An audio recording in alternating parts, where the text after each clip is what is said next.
Luke 2 is about God's salvation is for everyone and to have faithful waiting. Faithful waiting equals promises received. Jesus is born in Nazareth in Galilee, and when he's born, he is born in a manger. That's when the angels come to some shepherds. When the shepherds are approached by these angels, they are basically told that Messiah is here and to go see this baby in a manger, and you'll find him in a cloth, and he will be our savior. Then the angels begin to give praises to God.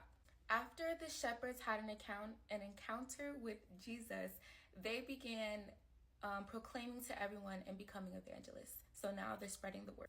So this shows immediate obedience by the shepherds.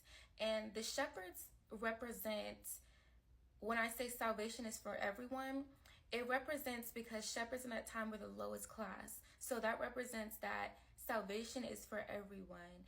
The angels didn't go to the richest. They didn't go to the middle class. They went to the lowest class. Later in the story, as Jesus is brought to the temple, this is when Simon and Anna are mentioned. Simon was a devoted man to God, and his promise was he was going to see the Messiah before he passed away. And he was able to see Jesus before he passed away. And Anna was a prophet. She was also a widow, and she began prophesying over Jesus. What does this show? This shows faithful waiting. God will always give hope and a future to those who wait patiently. Later in the story, when Jesus gets a little bit older, he goes to the temple and he begins learning from his teachers. And then his parents are like, oh my gosh, where'd you go? Where'd you go?